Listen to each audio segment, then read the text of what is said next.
സഗിരേ ശരണം. പരമകാരുണ്യവനായ ഗുരുവെ പ്രാർത്ഥിച്ചുകൊണ്ട്, സ്നേഹത്തിന്റെ നിറവാർന്ന ശിഷ്യപൂജിതയെ നമിച്ചുകൊണ്ട്, സ്നേഹം നിറഞ്ഞ നമ്മുടെ സ്വാമി, പ്രിയപ്പെട്ട ആത്മബന്ധുക്കളെ, ഇന്ന് എനിക്ക് സംസാരിക്കാൻ കിട്ടിയിരിക്കുന്ന വിഷയം അപ്പന്റെ കുഞ്ഞായ ഞാൻ അഥവാ എൻ്റെ ഗുരുവിന്റെ കുഞ്ഞായ ഞാൻ എന്നതാണ്. എൻ്റെ അച്ഛൻ്റെയും അമ്മയുടെയും വഴിയാണ് ജന്മം കൊണ്ട് എനിക്ക് ഗുരുവിന്റെ മാർഗത്തിൽ എത്താൻ പറ്റിയത്.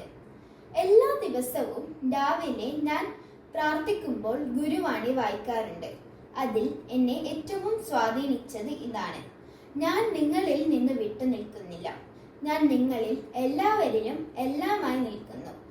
സകല വിഷമങ്ങളും സകല രോഗങ്ങളും സകലവിധ ശാന്തിയും സകലവിധ ഐശ്വര്യങ്ങളും സകലവിധ നന്മകളും എന്നെ പ്രാർത്ഥിക്കുന്നതിലൂടെ നിങ്ങൾക്ക് ലഭിക്കാം.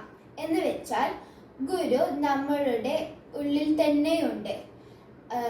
ഗുരുവിനെ പ്രാർത്ഥിച്ചാൽ സകലവിധ രോഗങ്ങളും വിഷമങ്ങളും വേദനകളും മാറിക്കിട്ടും. പകരം സന്തോഷവും ശാന്തിയും ശക്തിയും ധൈര്യവും കിട്ടും. നമുക്ക് ഏതെങ്കിലും സമയത്ത് സംശയം വരുമ്പോൾ ഗുരുവിനെ പ്രാർത്ഥിച്ചാൽ നമുക്ക് താനെ ഉത്തരം കിട്ടും. ഇത് തന്നെയാണ് എൻ്റെ ജീവിതത്തിൻ്റെ ഏറ്റവും വലിയ ഭാഗ്യവും ധന്യതയും. ഇത് തന്നെയാണ്.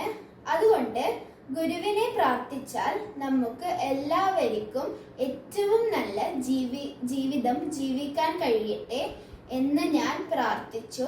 എൻ്റെ വാക്കുകൾ ഞാൻ ഗുരുവിൻ്റെ തൃപ്പാദങ്ങളിൽ സമർപ്പിക്കുന്നു. സഗിരേ ശരണം.